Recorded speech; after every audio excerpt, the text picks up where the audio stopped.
कर्ण महाभारत के महान योद्धाओं में से एक थे। कर्ण एक महान योद्धा होने के साथ साथ आदर्श दानवीर भी थे। उन्होंने दान मांगने की इच्छा से आए हुए किसी भी याचक निराश नहीं किया। अपने इसी दान धर्म का पालन करते हुए उन्होंने इंद्र को अपने कर्ण और कुंडल दान कर दिए थे, जो उनके पिता सूर्यदेव द्वारा उन्हें जन्म से ही प्राप्त थे। कर्ण का संपूर्ण जीवन त्याग और बलिदान पर आधारित है। जन्म से लेकर मृत्यु तक की कहानी बहुत मार्मिक है। कर्ण को वासुसेन, दानवीर कर्ण, राधे, सूर्यपुत्र कर्ण, सूतपुत्र, अंगराज कर्ण आदि अन्य नाम से भी जाना जाता है। चलिए जानते हैं दानवीर कर्ण का संपूर्ण जीवन परिचय। आप देख रहे हैं द धार्मिक रहस्य। चलिए अब करते हैं ज्ञान की बात। वीडियो में आगे बढ़ने से पहले हमारे चैनल को सब्सक्राइब कर ले और बेल आइकन दबा दे ताकि आपके पास सबसे पहले नोटिफिकेशन पहुंचे।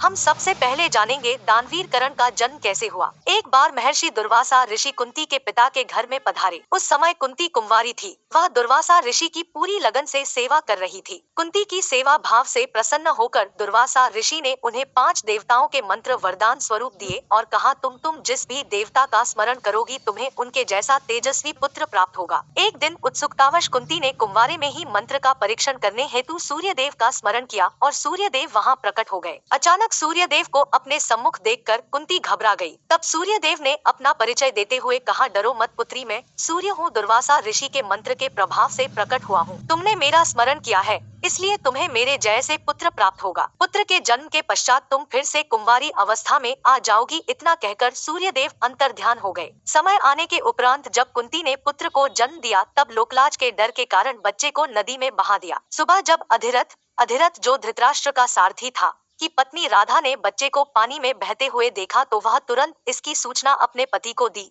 उनकी अपनी कोई संतान नहीं थी, इसलिए दोनों ने निर्णय किया कि हम इसे अपनी संतान बताकर इनका पालन पोषण करेंगे और इस बात को गुप्त रखेंगे कि यह हमें नदी में मिला था। उन्होंने उसका नाम वासुसेन रखा। राधा के द्वारा उनका लालन पालन होने के कारण ही कर्ण को राधे के नाम से भी जाना जाता है। कर्ण को बाल्यकाल से ही शस्त्र चलाने और युद्धकला में रुचि थी, इसलिए उसके जिद करने पर उसके पिता अधिरथ उसे गुरु द्रोणाचार्य के पास ले गए, जहाँ द्रोणाचार्य कुरु राजकुमारों को शिक्षा तथा शस्त्र विद्या का अभ्यास कराते थे। अधिरथ ने दृढ़ से कर्ण को शस्त्र विद्या देने का आग्रह किया, परंतु द्रोणाचार्य ने कर्ण को शिक्षा देने से मना कर दिए, क्योंकि वे केवल कुरु राजकुमारों को ही शिक्षा देते थे। द्रोणाचार्य के मना कर देने पर कर्ण ने परशुराम से शिक्षा प्राप्त करने का निश्चय किया, जो केवल ब्राह्मणों को ही शिक्षा देते थे। इसलिए कर्ण ने स्वयं को ब्राह्मण बताकर परशुराम से युद्धकला और धनुर्विद्या की शिक्षा प्राप्त किया। बात उस समय की है जब कर्ण की शिक्षा अंतिम पड़ाव पर थी। एक दिन परशुराम कर्ण की गोद पर सर रखकर विश्राम कर रहे थे। तभी एक कीड़ा कर्ण की जांघ पर काट कर घाव बनाने लगा। गुरु का विश्राम भंग न हो इसलिए कर्ण उस पीड़ा को चुपचाप सहता रहा, परंतु जैसे ही परशुराम निद्रा से जागे कर्ण ने उस कीड़े को पैरों से कुचल कर मार डाला। परशुराम को यह दृश्य देखकर क्रोध आ गया और उन्होंने कर्ण से कहा, एक क्षत्रिय ही इतनी पीड़ा सहन कर सकता और कोई ब्राह्मण इतनी निर्दयता से किसी जीव की हत्या नहीं कर सकता। तुम ब्राह्मण नहीं हो सकते। तुमने झूठ बोलकर मुझसे विद्या प्राप्त किया है,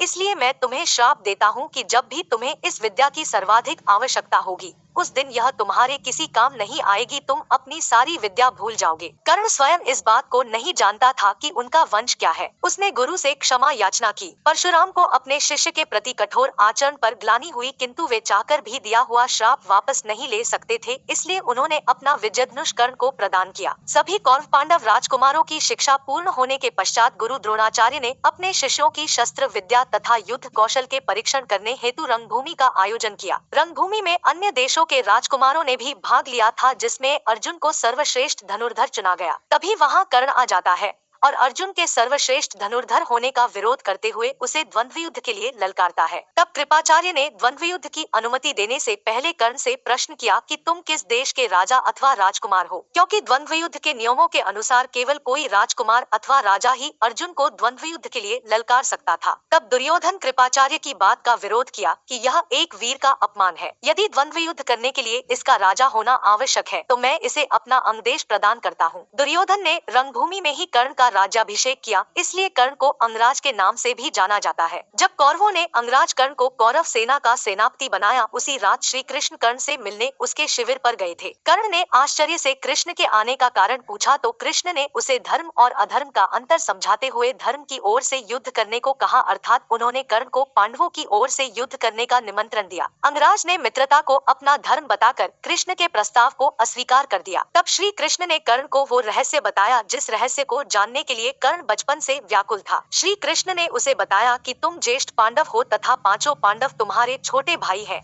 और महारानी कुंती ही तुम्हारी माता है। युद्ध आरंभ होने से पहले प्रातः काल कर्ण स्नान करके सूर्य देव को प्रणाम कर किसी याचक के आने की प्रतीक्षा कर रहे थे। तभी वहां महारानी कुंती कर्ण से मिलने आई। कर्ण ने महारानी कुंती से प्रश्न किया कि उन्होंने उसे जन्म देते ही नदी में क्यों बहा दिया। माता कुंती ने उसे बताया कि वह ऐसा करने पर विवश थी, जब मैंने तुम्हें जन्म दिया था उस समय में विवाहित नहीं थी। ऋषि दुर्वासा द्वारा मिले वरदान के प्रभाव को देखने के लिए मैंने नादानी में एक दिन सूर्य देव का स्मरण किया था, जिनके आशीर्वाद से तुम्हारा जन्म हुआ था। लोकलाज के डर के कारण ही मैंने तुम्हें नदी में बहाया था। जब कर्ण ने माता कुंती से पूछा कि आप इस समय मेरे पास क्यों आई है, कुंती ने कहा, मैं तुम्हारे पास याचक के रूप में आई हूँ। मैं अपने पांचों पुत्रों का जीवन तुझसे दान स्वरूप मांगती हूँ। कर्ण माता को वचन देता है कि वह अर्जुन को छोड़कर किसी अन्य पांडव का वध नहीं करेगा। युद्ध में अर्जुन जीवित रहे या कर्ण, तुम्हारे 5 पुत्र ही रहेंगे। महाभारत युद्ध के 17वें दिन अर्जुन और कर्ण के बीच भीषण युद्ध चल रहा था। दोनों ओर से शस्त्र चलाए जा रहे थे। उसी दौरान कर्ण के रथ का पहिया धरती पर फंस जाता है। कर्ण पहिया निकालने के लिए रथ से नीचे उतरता है और अपना धनुष रथ पर रखकर पहिया निकालने का प्रयत्न करता है।